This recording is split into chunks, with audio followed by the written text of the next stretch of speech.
Okay, so today is Monday, and this is the flood, after the flood night.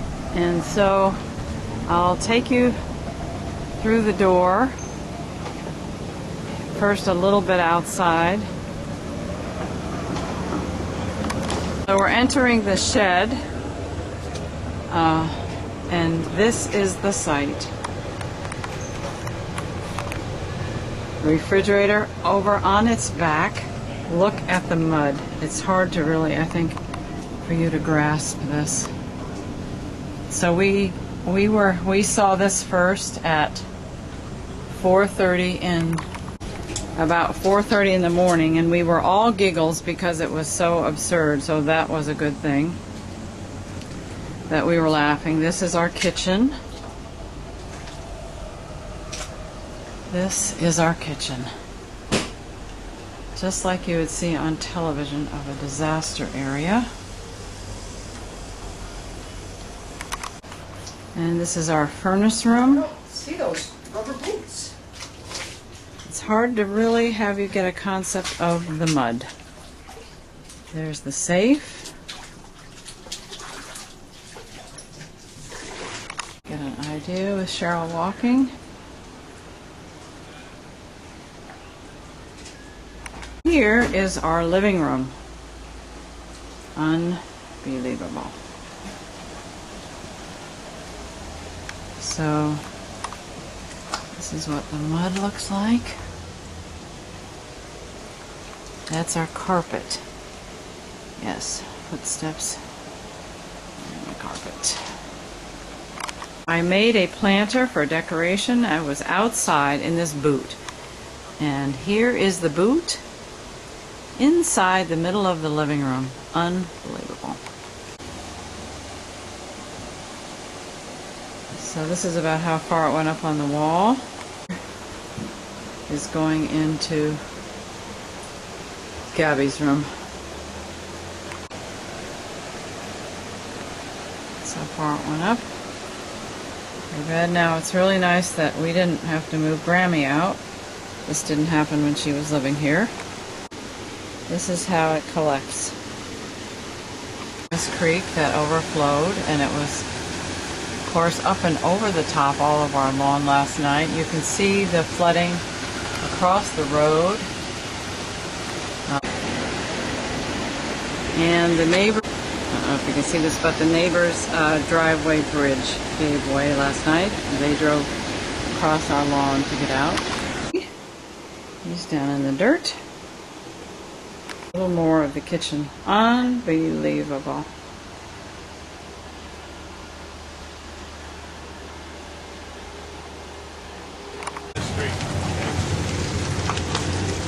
Good morning. Hi. I don't know whether to have it drained back towards the tailpipe or something.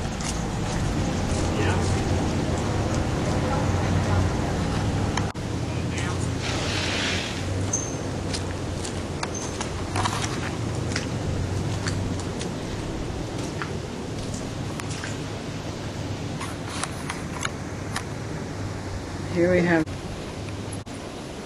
garage.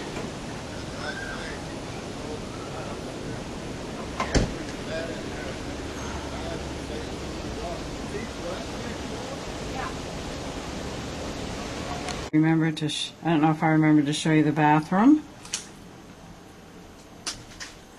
Unbelievable. Look at that. Then we have the bathtub. Wow. That's how high it was. So it had to be about 3 feet high in here then. Wow. A little more of the kitchen. Okay, off to work I go. Our wonderful next door neighbor Kim, helping, and here we have our sister Sandy, helping. Sandy! Hello! Already making a lot of progress in here. We have Sister Karen, helping. Wasn't at my house, so this is not station. Okay, here's Gabby doing her more than her share today, scooping up the mud. Kimmy assisting. We've had the whole neighborhood here to empty the house, so this has been, look at this living room, and this was only a short time ago. Isn't this unbelievable? So many people in the neighborhood came. It's really beautiful. And Dennis is here to make a better water route. I've got junk under the tarp. So Patty brought sandwiches so all our workers could have them. And she brought boots. So she's gonna... And here are the people up the street who have helped. And they're eating the sandwiches that Patty brought. It's terrific. Miracle workers here emptying the fridge, and this kitchen is empty now. We have miracle workers in the bathroom taking care. Say hello, ladies. Hello. Taking care of us. Thank you. And we have another miracle situation here. The carpet, oh my gosh, coming up all as a huge volunteer situation. Thank you so much. Amazing. No, do you need knives to? This has got 6.25 horse, so. Okay. Well, I don't know where you want to start. Machines is. Any place. Okay. You're not going to put that in your car. Okay, your truck's parked on. In front of Brad's house. Okay. Is it?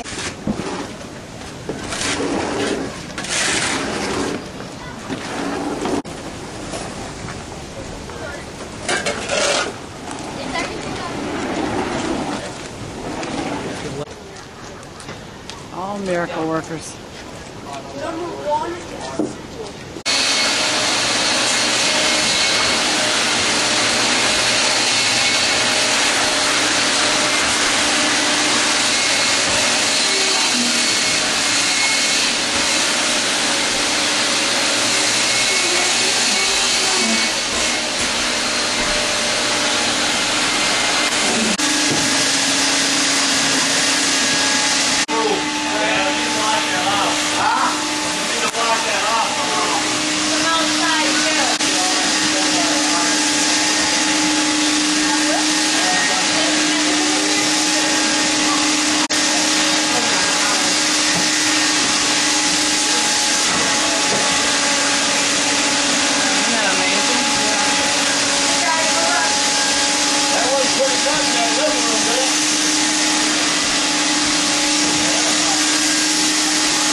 So here we are on Tuesday.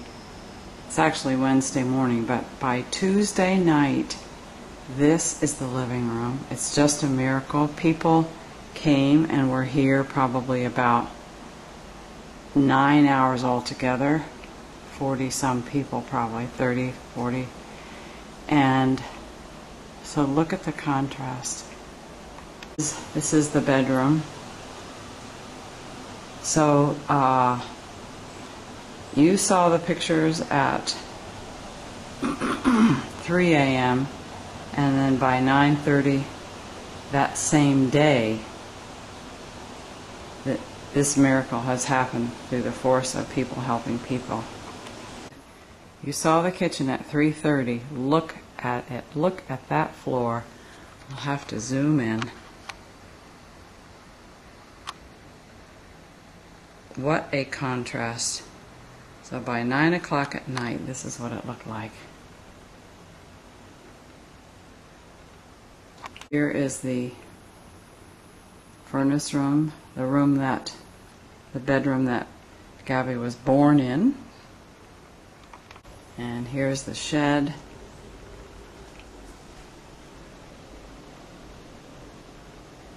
What a contrast.